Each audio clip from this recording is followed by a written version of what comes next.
being back in front of the home crowd and winning 2 games this weekend over the Griffins? Well, we could, last game we could tell, that it's been a while. The guys were excited on the bench. Finally played in front of the fans, and we could see the energy early on. We had a great start last game because of that. Tonight was the same thing. Guys were excited about having a chance to, having back-to-back game at home and in front of fans. So we could see the energy on the bench from them, from the fans. Yeah. You're obviously in charge of the defenseman, so you're managing it. When Billy doesn't come back for the second period, do you see that as an opportunity for guys like Johnny Kovacevic to really switch both sides, get more minutes, get more responsibility? Well, for sure. Every time you lose a good defenseman like Billy, somebody's got to take charge. And last year, Covey did it a lot. I don't know if you guys remember one game we had 4D and probably play. Apparently, I gave him 37 minutes, but I still don't believe that. But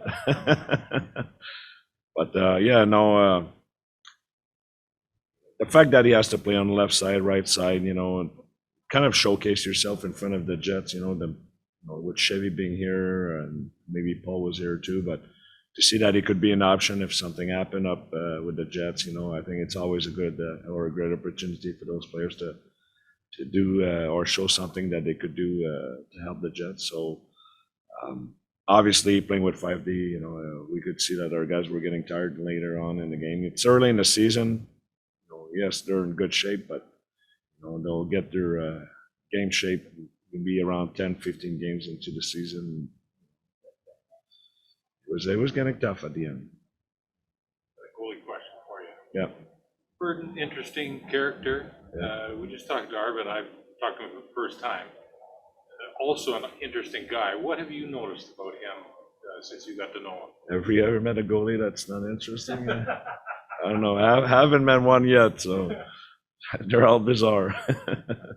A lot more quiet than Burden, but maybe his nature later on will notice that he's different than being quiet. So no, he's very.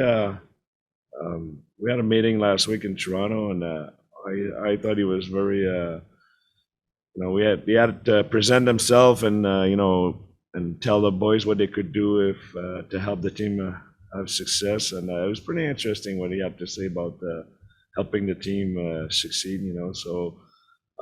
But I think he knows who he is. I think he knows what's the situation by being behind Burden right now, and I think he's working really hard in practice to get better every day with Drew. There's some adjustment, obviously, from Europe to play here in North America with a small ice surface. It's more of a puck possession in Europe, where here it's more an attack mentality, north-south. So, yeah, so far, I mean, I think he fits in well with everybody, and we had a day off the other day, and he came to the arena and had a nice little workout, nice little sweat, took care of himself. So it shows me that he's been playing pro for a couple of years, even though it's his first year here. So. Update on Billy. What do you know anything about him? I haven't.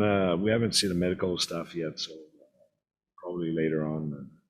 Get more info. It's only been about 9 months since Cole Perfetti, made a debut at the AHL in the last year's season. Comes down after being cut by the Jets, and he's not shy at all to make plays and attack net. What is that an encouraging sign for you? And what have your biggest takeaways been from that element of Cole?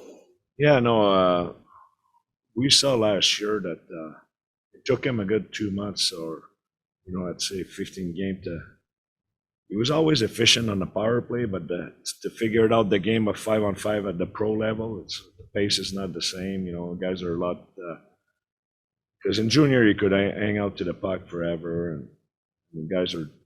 But here at this level, to have the poise and the patience, but guys are a lot stronger than they are juniors. So it took him a while to figure it out that. How far can I, or how long can I keep the puck and before making plays, but we saw the adjustment. We saw that he's very smart. Took him about 15 games to adapt to that pace, and making plays a lot quicker and stuff like that. So he's a smart kid. His hockey IQ is really, really high. So he's a type of guy that will adapt and adjust really quick.